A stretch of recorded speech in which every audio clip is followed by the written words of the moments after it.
یثرب مدینہ ایسے بنا، یا اللہ ہمارے دلوں میں مدینے کی ایسی ہی محبت ڈال دے جیسی مکے کی محبت ہے، بلکہ اس سے بھی زیادہ، اور مدینے کی آب و ہوا کو صحت بخش بنا دے۔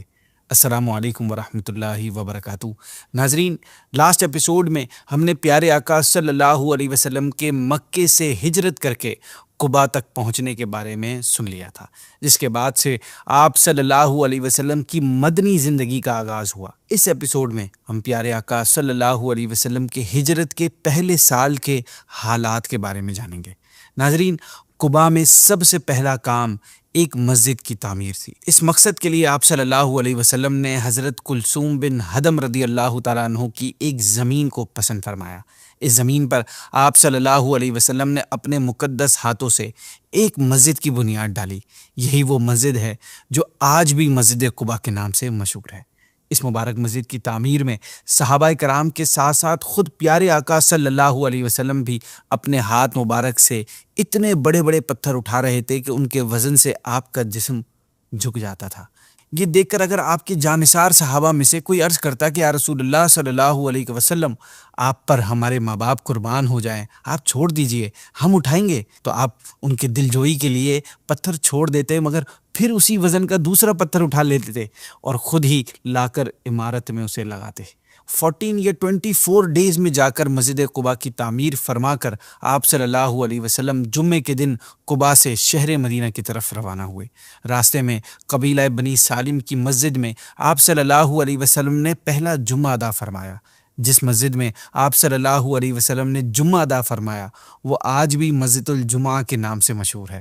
مدینے والوں کو آپ صلی اللہ علیہ وسلم کے پہنچنے کی خبر ہوئی تو وہ ہر طرف سے آپ صلی اللہ علیہ وسلم کو ویلکم کرنے کے لیے دوڑ پڑے۔ پیارے آقا صلی اللہ علیہ وسلم کے دادا حضرت عبد المطلب رضی اللہ تعالیٰ عنہ کے ننیالی رشتہ دار بنو نجار ہتھیار لگائے قباء سے شہر تک صفوں کی صورتوں میں دیوانگی کے عالم میں چل رہے تھے۔ سبحان اللہ، کیا پیارا منظر ہوگا، جسٹ امیجن کیجئے۔ اور پیارے آقا صلی اللہ علیہ وسلم راستے میں تمام قبیلوں کی محبت کا شکریہ ادا کرتے ہوئے اور سب کی خیر و برکت کی دعائیں دیتے ہوئے چلے جا رہے تھے۔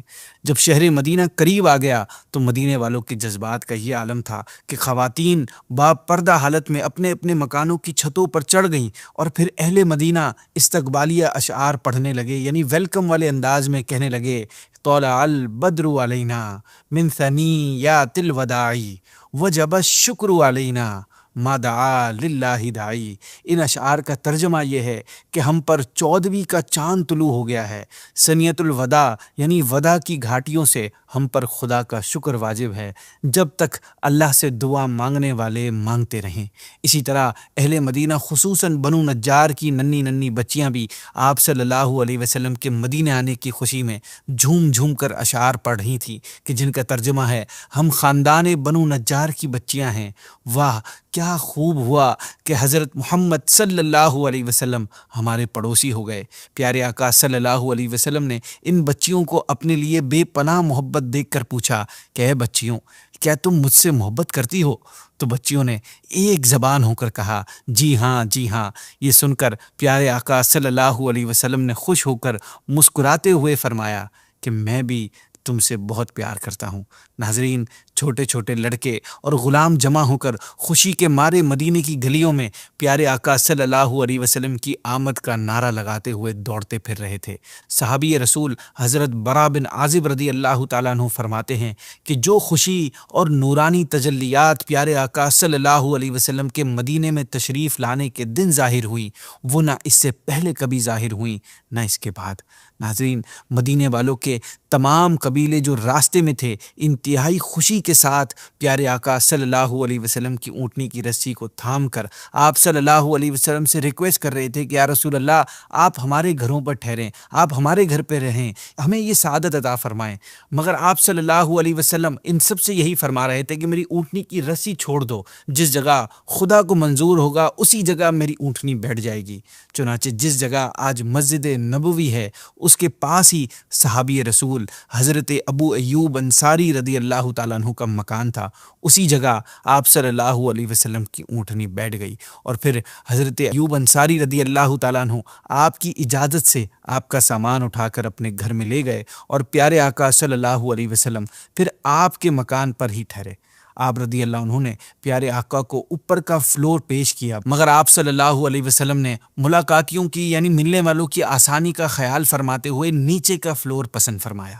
حضرت ابو ایوب انصاری رضی اللہ تعالیٰ عنہ دونوں وقت پیارے آقا صلی اللہ علیہ وسلم کے لیے کھانا بھیجتے، اور آپ کا بچا ہوا کھانا دونوں میاں بیوی تبرک سمجھ کر کھاتے۔ سبحان اللہ۔ اس طرح 7 مہینے تک حضرت ابو ایوب انصاری رضی اللہ تعالیٰ عنہ نے نہایتی ادب اور احترام کے ساتھ پیارے آقا صلی اللہ علیہ وسلم کی میزبانی کا شرف حاصل کیا۔ پھر جب مسجد نبوی اور اس کے آس پاس کے کمرے تیار ہو گئے، رومز بن گئے، تو آپ صلی اللہ علیہ وسلم ان کمروں میں اپنی ازواج مطہرات رضی اللہ تعالیٰ عنہم کے ساتھ شفٹ ہو گئے۔ ناظرین، پیارے آقا صلی اللہ علیہ وسلم جبکہ ابھی حضرت ابو ایوب انصاری رضی اللہ تعالیٰ عنہ کے مکان میں ہی تشریف فرما تھے، تو اسی دوران آپ نے اپنے غلام حضرت زید بن حارثہ اور حضرت ابو رافع رضی اللہ تعالیٰ عنہما کو 500 درہم اور 2 اونٹ دے کر مکہ بھیجا تاکہ یہ دونوں صحابہ اپنے ساتھ پیارے آقا کے گھر والوں کو مدینے لے آئیں۔ چنانچہ یہ دونوں حضرات جا کر آپ صلی اللہ علیہ وسلم کی 2 صاحبزادیوں حضرت فاطمہ اور حضرت ام کلثوم رضی اللہ تعالی عنہما اور آپ کی زوجہ محترمہ ام المؤمنین بی بی سودا رضی اللہ تعالی عنہا اور حضرت اسامہ بن زید اور حضرت ام ایمن رضی اللہ تعالی عنہما کو مدینے لے آئے۔ پیارے آقا صلی اللہ علیہ وسلم کی صاحبزادی حضرت زینب رضی اللہ تعالی عنہا اس وقت مدینے نہ آ سکی کیونکہ ان کے شوہر حضرت ابو العاص بن ربیع رضی اللہ تعالی عنہ نے ان کو مکے میں روک لیا تھا، اور آپ کی ایک صاحبزادی حضرت بی بی رقیہ رضی اللہ تعالی عنہا آپ اپنے شوہر حضرت عثمان غنی رضی اللہ تعالی عنہ کے ساتھ حبشہ میں تھی۔ خیر، انہی لوگوں کے ساتھ حضرت ابو بکر صدیق رضی اللہ تعالیٰ عنہ کے بیٹے حضرت عبداللہ رضی اللہ تعالیٰ عنہ بھی اپنے سب گھر والوں کو لے کر مکے سے مدینے آ گئے۔ ان میں حضرت بی بی عائشہ صدیقہ رضی اللہ تعالیٰ عنہ بھی تھیں۔ یہ سب لوگ مدینے آ کر پہلے حضرت حارثہ بن نعمان رضی اللہ تعالیٰ عنہ کے مکان پر ٹھہرے۔ ناظرین، مدینے میں کوئی ایسی جگہ نہیں تھی جہاں مسلمان باجماعت نماز پڑھ سکیں، اس لیے مسجد کی تعمیر نہایت ضروری تھی اور امپورٹنٹ ہو گئی تھی۔ اس مقصد کے لیے پیارے آقا صلی اللہ علیہ وسلم نے اپنے مکان کے قریب ہی بنو نجار کے ایک باغ کو قیمت دے کر خریدنا چاہا، لیکن انہوں نے یہ کہہ کر کہ یا رسول اللہ صلی اللہ علیہ وسلم، ہم خدا ہی سے اس کی قیمت یعنی اجر و ثواب لیں گے، مفت میں زمین مسجد کی تعمیر کے لیے پیش کر دی۔ لیکن چونکہ یہ زمین اصل میں 2 یتیم بچوں کی تھی، اس لیے آپ صلی اللہ علیہ وسلم نے ان دونوں یتیم بچوں کو بلایا۔ ناظرین، ان بچوں نے بھی مسجد کے لیے زمین فی سبیل اللہ دینا چاہی، مگر پیارے آقا صلی اللہ علیہ وسلم نے اس کو پسند نہیں فرمایا، اس لیے پھر حضرت ابو بکر صدیق رضی اللہ تعالیٰ عنہ کے مال سے پیارے آقا صلی اللہ علیہ وسلم نے اس زمین کی قیمت ادا فرمائی۔ پیارے آقا نے خود اپنے ہاتھ مبارک سے اس مسجد کی بنیاد ڈالی۔ اس مسجد کے لیے کچی اینٹوں کی دیوار اور کھجور کے ستونوں پر کھجور کی پتیوں سے چھت بنائی گئی جو بارش میں ٹپکتی تھی۔ مسجد قباء کی طرح اس مسجد کی تعمیر میں بھی صحابہ کرام کے ساتھ خود پیارے آقا صلی اللہ علیہ وسلم بھی اینٹیں اٹھا کر لا رہے تھے۔ ناظرین، یہ وہی مسجد ہے جو آج مسجد نبوی کے نام سے مشہور ہے۔ مسجد نبوی بہت سادگی سے بنائی گئی تھی۔ مسجد کی پہلی عمارت 60 گز لمبی اور 54 گز چوڑی تھی، اور اس کا قبلہ بیت المقدس کی طرف بنایا گیا تھا، مگر پھر بعد میں جب قبلہ تبدیل ہو کر کعبے کی طرف ہو گیا تو مسجد کی نارتھ سائیڈ میں ایک نیا دروازہ بنایا گیا۔ اس کے بعد مختلف زمانوں میں مسجد نبوی رینوویٹ اور ایکسپینڈ ہوتی رہی۔ مسجد کے ایک کنارے پر ایک چبوترا تھا جس پر کھجور کی پتیوں سے چھت بنا دی گئی تھی۔ اس چبوترے کا نام صفہ تھا۔ جو صحابہ گھر بار نہیں رکھتے تھے وہ اسی چبوترے پر بیٹھتے اور سوتے تھے، اور یہی لوگ اصحاب صفہ کہلاتے تھے۔ ناظرین، مسجد نبوی کے ساتھ ہی پیارے آقا صلی اللہ علیہ وسلم نے اپنی ازواج مطہرات کے لیے بھی کمرے بنوائے۔ اس وقت چونکہ بی بی سودا رضی اللہ تعالیٰ عنہ اور حضرت عائشہ رضی اللہ تعالیٰ عنہ ہی پیارے آقا صلی اللہ علیہ وسلم کے نکاح میں تھی، اس لیے صرف 2 ہی مکان بنوائے گئے۔ پھر جب دوسری ازواج مطہرات آتی گئیں تو دوسرے مکانات بھی بنتے گئے۔ یہ مکانات بھی بہت ہی سادگی کے ساتھ بنائے گئے تھے۔ مہاجرین جو اپنا سب کچھ مکے میں چھوڑ کر مدینہ ہجرت کرائے تھے ان لوگوں کے رہنے کے لیے پیارے آقا صلی اللہ علیہ وسلم نے مسجد نبوی کے قریب ہی میں انتظام فرمایا۔ اس موقع پر انصار نے بہت بڑی قربانی دی کہ انہوں نے نہایت ہی خوش دلی کے ساتھ اپنے مہاجر بھائیوں کے لیے اپنے مکانات اور زمینیں دی، اور پھر مکانوں کی تعمیرات میں بھی ہر قسم کی امداد اور کمپلیٹ سپورٹ کیا، جس سے مہاجرین کو مدینے میں آباد ہونے میں بہت آسانیاں ہوئیں۔ ناظرین، مسجد نبوی کی تعمیر تو مکمل ہو گئی، مگر لوگوں کو نماز کے وقت جمع کرنے کا کوئی ذریعہ نہیں تھا جس سے نماز با جماعت کا انتظام ہوتا۔ اس سلسلے میں پیارے آقا صلی اللہ علیہ وسلم نے صحابہ کرام سے مشورہ فرمایا۔ کئی مشورے آئے، مگر اس معاملے میں آپ صلی اللہ علیہ وسلم نے حضرت عمر رضی اللہ تعالیٰ عنہ کے مشورے کو قبول فرمایا۔ آپ رضی اللہ عنہ نے یہ مشورہ دیا کہ ہر نماز کے وقت کسی آدمی کو بھیج دیا جائے جو پوری مسلم آبادی میں نماز کا اعلان کر دے۔ پیارے آقا صلی اللہ علیہ وسلم نے اس رائے کو پسند فرمایا اور پھر حضرت بلال حبشی رضی اللہ تعالیٰ عنہ کو حکم فرمایا کہ وہ نماز کے وقت لوگوں کو پکار دیا کریں۔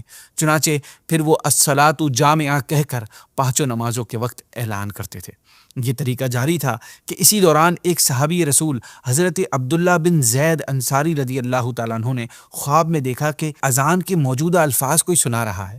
اس کے بعد پیارے آقا صلی اللہ علیہ وسلم اور حضرت عمر رضی اللہ تعالیٰ عنہ اور دوسرے صحابہ کرام کو بھی اسی ٹائپ کے خواب نظر آئے۔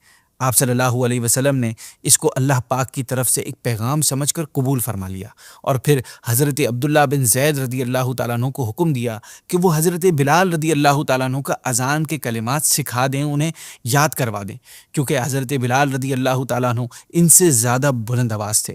چنانچہ اسی دن سے لوگوں کو نماز کے وقت مسجد میں بلانے کے لیے اذان دینے کا طریقہ شروع ہو گیا، جو آج تک جاری ہے اور انشاءاللہ قیامت تک جاری رہے گا۔ ناظرین، مکے سے ہجرت کرنے والے صحابہ چونکہ بالکل خالی ہاتھ اپنے گھر والوں کو چھوڑ کر مکے سے مدینہ آئے تھے، اس لیے پردیس میں وہ غریبی کے ساتھ اپنے گھر والوں کی جدائی کا صدمہ بھی محسوس کر رہے تھے۔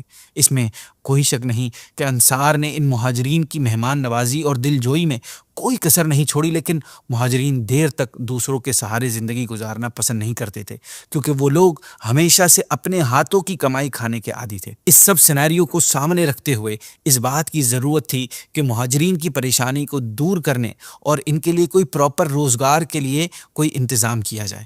اس کے لیے پیارے آقا صلی اللہ علیہ وسلم نے یہ تدبیر فرمائی کہ انصار و مہاجرین میں بھائی چارے کا رشتہ قائم کر کے ان کو آپس میں بھائی بھائی بنا دیا جائے، تاکہ مہاجرین کے دلوں سے اجنبیت اور تنہائی کا احساس دور ہو جائے، اور ایک دوسرے کے مددگار بھی بن جانے سے مہاجرین کا ذریعہ معاش کا جو مسئلہ ہے وہ بھی حل ہو جائے۔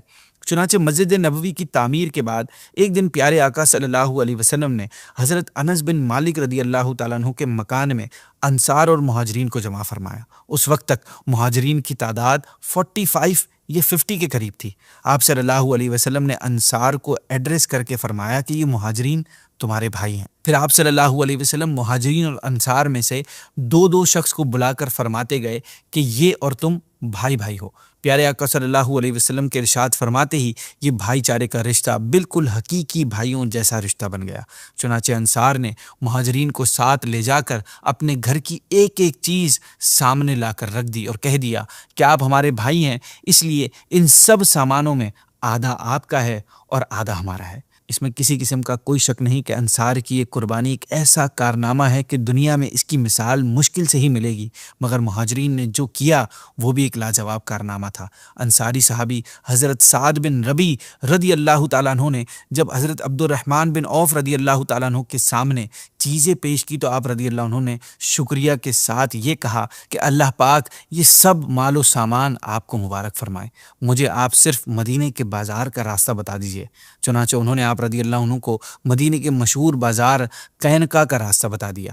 اس کے بعد حضرت عبد الرحمن بن عوف رضی اللہ تعالیٰ عنہ بازار گئے اور کچھ گھی کچھ پنیر خرید کر شام تک بیچتے رہے۔ اس طرح روزانہ آپ بازار جاتے رہے اور پھر تھوڑے ہی عرصے میں آپ کافی مالدار ہو گئے۔ آپ رضی اللہ عنہ کے پاس اتنا مال جمع ہو گیا کہ آپ نے شادی کر کے اپنا گھر بسا لیا۔ ایون آگے جا کر تمام صحابہ میں سب سے مالدار بن گئے۔